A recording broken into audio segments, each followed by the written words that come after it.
Greetings and welcome to my Way of the Guitar episode number 2. First of all, I'd like to ask that you guys subscribe so that we can continue building this channel.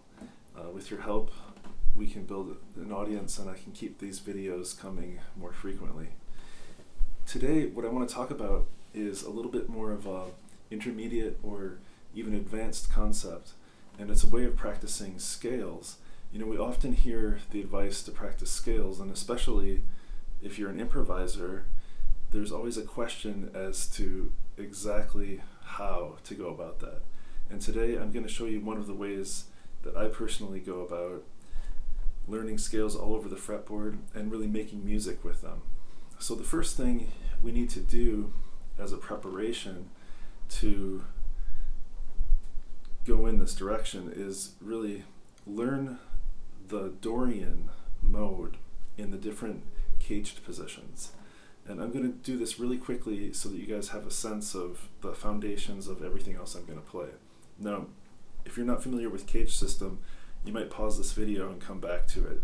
I have a course that develops this on my website, Way of the Guitar, but you can find many explanations of the cage system on YouTube. Basically, it has to do with relating all of your scale forms to 5 basic chords in open position. C, A, G, E, and D. Caged. It spells caged. But I'm not going to go into that explanation. I'm going to assume that you know that already. So what I'm going to do, though, is look at the different fingerings for G Dorian. We'll start with G Dorian. And what I'm thinking of is chords in this area, particularly G minor 6 chords that are around this chord form. Different inversions of G minor 6. Now, when I go into the improvisations, you might hear me play G6 9s, or even some things from melodic minor, but we'll get to that in a second.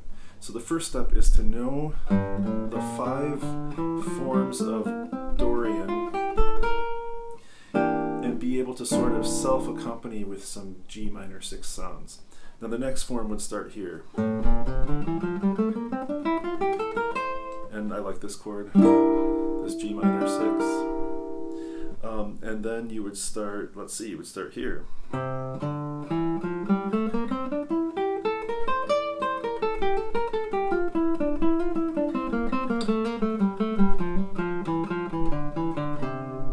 And I'm already starting to sort of improvise. I'm not playing the scale necessarily just up and down, but I'm finding the notes of G Dorian in that position. Recommendation, here's a G minor 6 chord in that position. G minor 6 9 or G minor 6. You could play the inversion here. And then I would move up to the next position and a G minor 6 chord here, often like this. And then I play the notes of G Dorian here.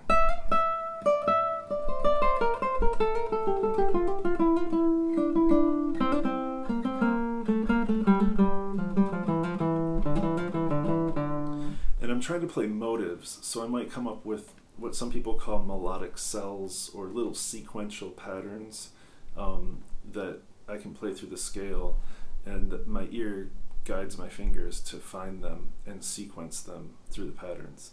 And then there would be one more, and I don't have a cutaway here, so I would play it down here, G minor 6 again, like this maybe, and then it would start on the low E.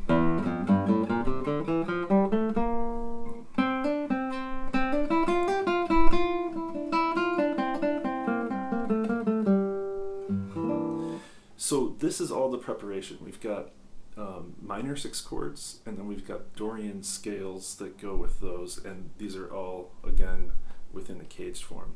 Now, if you know that, then you're ready to really do the main task that I'm showing in this video. If you don't know that, then there are ways to find that information out. Again, you can check out my site, but you can surf YouTube for a while.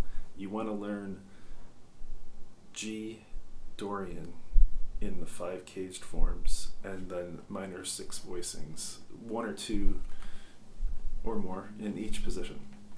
Now, once you get that information, then you want to practice in a way that's really like spontaneous composition. And what I recommend is you would sit with just those 5 Dorian forms for weeks, maybe even months. I mean, of course, you do other things in your practice too, but this would be something that you would do after you warm up, maybe with some pure technical studies. You would practice this, and this is what it is. All right, here's the big reveal. You would take that concept through the circle of fourths, and you would practice those Dorian forms and Dorian chords or minor 6 chords through the cycle, and you would try to improvise musical pieces through the cycle of fourths. So I'll walk you through it slowly a little bit, and we'll get a little bit into the cycle, but I'll show you what I'm talking about. So I play G minor 6 chord and set up some kind of rhythmic thing, and then melodic information.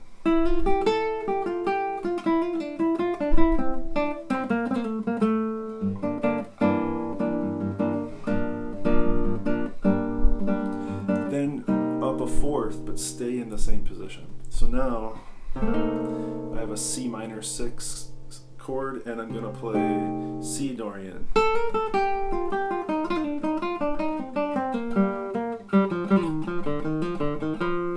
And I can play the surrounding forms. Then I would go to F Dorian, up a fourth again, right?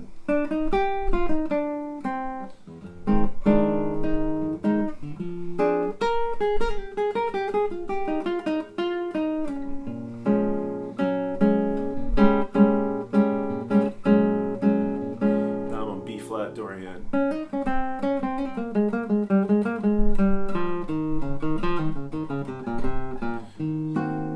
E flat Dorian.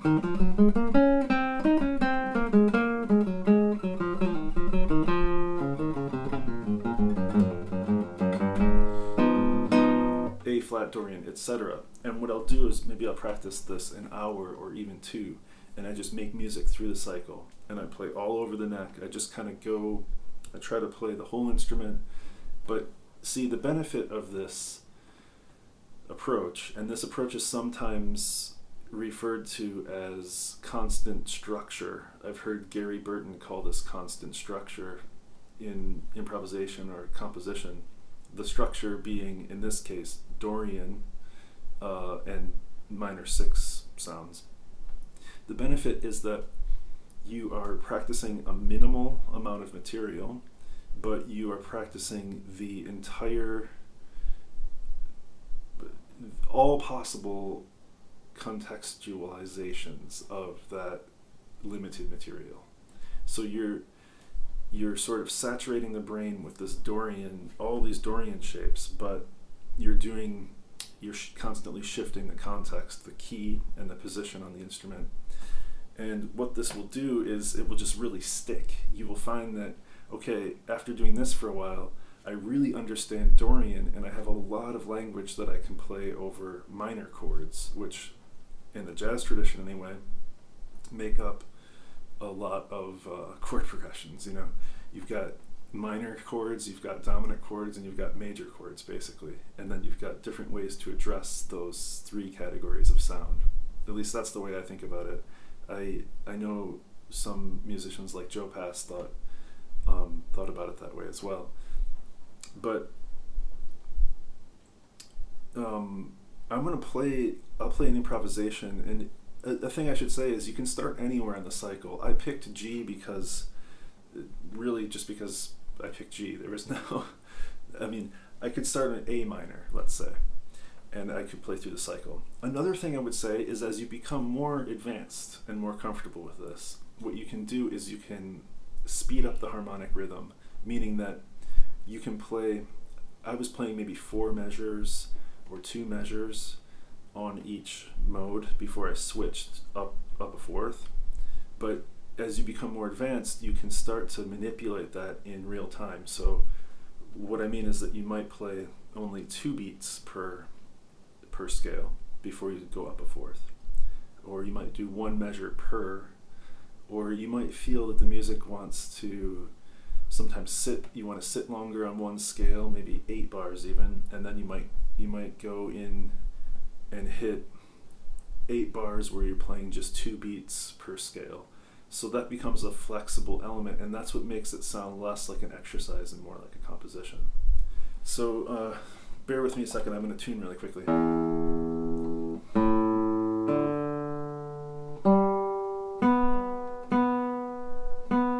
My air conditioner is making my guitar freak out. Okay, so what I'll do this time then is I'll start in the cycle on A Dorian, and then I'll begin to go up a fourth every time, but the duration that I stay on each one will vary according to what I'm feeling like doing. Okay, so I'll improvise a little bit.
So I made it through the cycle once. I went from A to A in a very sort of a wandering path with different harmonic rhythm, and improvising with my knowledge of the Dorian scale forms from the caged way of thinking, and also a variety of chord forms for G minor 6 or any minor 6. I hope that's helpful, guys. Please subscribe and please engage in the comments and let me know what you think about this video, or if there are videos that you'd like to see from me in the future. And happy practicing.